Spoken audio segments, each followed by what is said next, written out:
mbégte dellusiwaat ànd ak yéen comme niñ koy defee tous les jours seen scène bi tey jii di lundi 17 août 2026 ñu dikk ak yéen ci li gën a fës dañ koy doore ak Assemblée nationale ni ki tey jii nag daat nañuy adopté proposition de loi numéro 33 2026 portant modification de l'article 37 de la Constitution relative à l'obligation de déclaration et de publicité du patrimoine du président de la République à l'entrée et à la sortie de fonction tey jii lañ ko doon amal foofu ci Assemblée nationale muy proposition de loi boo xamante nag bëri woon na ay coow yoo xamante ni daal dafay am waaye nag mujjee nañ ko daal di adopté bi lépp proposition de loi numéro 33 2026 portant modification de l'article 37 de la Constitution adopté nañ ko ci teewaayu groupe parlementaire bu PASTEF adoptation ba nag buñ ko xayma mu ngi toll ci 135 députés yoo xam daal nañuy voté 133 voix pour 2 contre et 0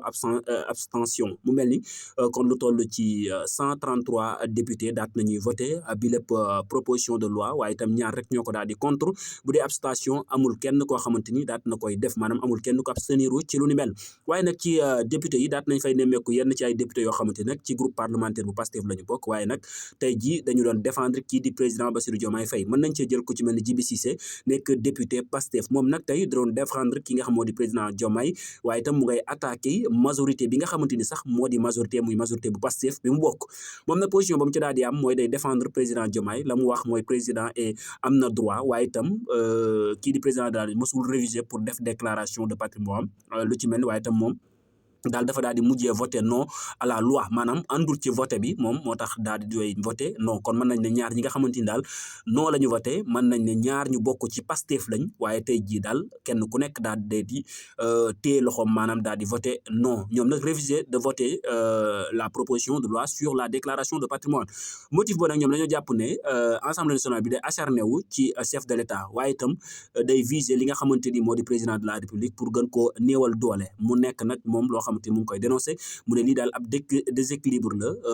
mu ne Assemblée nationale nag bu continuer di def nii mu ngi sàkku président daal di tas li nga xamante ni moo di Assemblée nationale ba tey mu ngay woote nag appel fort ci président de la République mu jël responsabilité am ci lu ni mel ngir mën a tas li nga xamante ni moo di Assemblée nationale ndax jàpp na ne daal ñii dañoo taxaw pour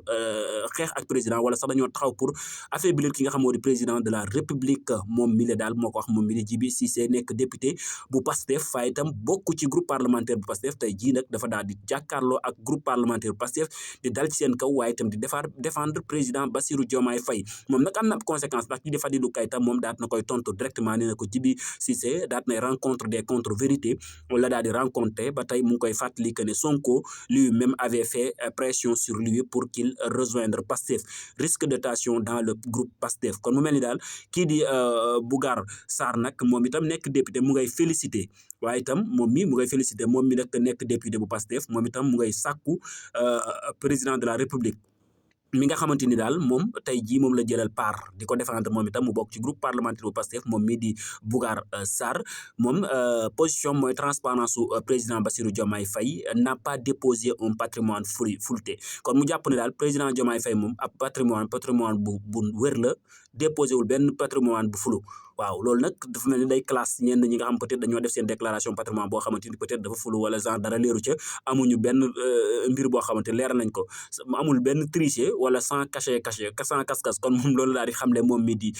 député Bougar Sarr nee na déclaration patrimoine bu Bassirou Diomaye Faye amul lenn loo xamante ni daal lënt na ci bopp nit ñi amul lenn tricher waaye itam amul daraay cache-cache wuute na lool ak yeneen ñi nga xamante ni daal seen ay déclaration de patrimoine daal am na lu ca flou moom moo ko daal di waxee noonu ba tey moom itam position ba mu ca daal di am mooy ñàkk a voté li nga xamante ni moo di loi bi ndax la mu bëgg daal mooy président bu Assemblée nationale premier ministre ak ki nga xamante ni moo di président de la République ñoom ñëpp daal ñu bokk li nga xamante ni moo di même exigence yi moom loolu lay daal di sàkku ñu dem ci Moussa Sarr ministre de la justice moom nag moo fa nekkaloon tey gouvernement bi moom moo jël position gouvernement bi parce que moom itam ci commission ba ñuy examiner li nga xam moo di commission ba ñëwoon na ak ay amendement yooyu nag doon na ko défendre ni ki tey ndax ci ak fàttali moom mii di maître Moussa Sarr moo indi woon amendement wu président de la république di sàkku ñu daal di dugal ci article 37 bii ñuy modifié ñu dugal ci que président de la république président bu assemblée nationale ak premier ministre ñoom ñëpp ñu fësal seen ay déclaration de patrimoine waaye itam ñu def ko waaye itam publier ko bu ñuy dugg ak bu ñuy génn yëpp moom amendement boobu la dugaloon waaye itam groupe parlementaire bu Pastef daal di ci ànd ak moom à 100% ngir nag ñu daal di mën a defal amal modification bu ni mel daal di voté li nga xamante ni moo di proposition de loi bi waaye nag cette fois-ci nag ñenn ci député yi nga xam ne dañu doon défendre président Diomaye daal li jaaxal ñëpp mooy ñoom au lieu que ñu voté ko ànd ci ak maître Moussa Sarr waaye ñoom dañ ko daal di dañu daal di def non vote maanaam voté wuñu ko loolu nag nekk laaj boo xamante ni ñu ngi koy daal di samp ci lu ni mel ba tey dañuy daal di dem ci Abdou Mbow moom itam nekk député de l'opposition moom nag daal dinay accusé Pastef moom nee na les députés Pastef ñoom daal dinañuy accepter malgré amendement wu gouvernement bi en commission mais nag binduñu ko ci amuñu courage wu def ko ci li nga xamante ni moo di rapport bi mu nekk benn texte initial boo xam ne daal na koy ne vise que le président il a été allergie aux deux autres après discussion ba tey ñu daal di dem jeexale ko ak kii di Al Aminou Lo moom mi nga xamante ni nag dégg ngeen la fois passé lu soxal fonds spéciaux yi nga xamante ni moom daal da ci saisir conseil constitutionnel ngir nag daal di sukkandiku ci article 83 bu constitution ngir nag ñu daal di bloqué séance plénière bi nga xam ne moom lañ la mën a amal waaye nag ci ak fàttali daal le conseil constitutionnel kii di Ousmane Sonko ni ki démb doon na ko wax nee na assemblée conseil constitutionnel ba tey bindul benn yoon assemblée nationale ngir xamal ko ne jot na fi benn saisir boo xamante mën na tax ñu bloqué li nga xam moo di séance bi waaye moom mi nag daat nay génn tey ji tontu Ousmane Sonko mi nga xamante ni démb daal di woon nay amal ab entretien boo xam dana ko seq ak ñenn ci ay taskatu xibaar daal di dikk ci lu yaatu ci fonds spéciaux yi fonds politique yi ci nu mu gën a yaatoo moom Al Aminou Lo di premier ministre ca tweetam daal di posté baatu wolof bi wala proverbe wolof bi daal la indi nee na loo xam-xam Demba ma Demba gën laa xam Demba mu mel ni moom daal loolu la fa daal di indi tey jii moom mii di Al Aminou Lo tontu ci ki nga xamante ni moo di Ousmane Sonko di président bu Assemblée nationale soxal sortie bi nga xamante ni amal na ko démb ci entretien bi mu doon seq ak yenn ci ay taskatu xibaar daal di kon ci lu yaatu ci situation réew mi maanaam ci yenn question yi nga xamante ni askan bi ñu ngi ko doon posé saa su nekk moom mu indi ci ay leeral waaye Al Aminou Lo mi daal daat na koy classe bu baax daat nay classe Ousmane Sonko ci lu ni mel nee na ko daal loo xam-xam Demba ma Demba gën laa xam Demba loolu la daal di xëy fësal ca page Twitter am daal di koy posté ngir nag tontu ki nga xamante ni moo di Ousmane Sonko kon daal ci ak fàttali nañu xam ne tey Assemblée nationale amal na ab séance plénière boo xamante ni nag mu ngi sukkandiku ci proposition de loi numéro 33/2026 portant modification de l'article 37 de la constitution mujjee nañ ko daal di adopté ci anam boo xamante lu toll ci 135 députés ñoo daal di voté waaye itam buñ ko xoolee ci 135 yi 133 yi ñoo d'accord ci vote bi ñaar ñoo xamante ñoo contre am ci ñaar ñoo xam dañoo contre waaye itam amul kenn koo xam daan nay abstenir ci lu ni mel kon daat nañu adopté bi lépp loi kon bis ni ki tey daal la ñu jàpp ne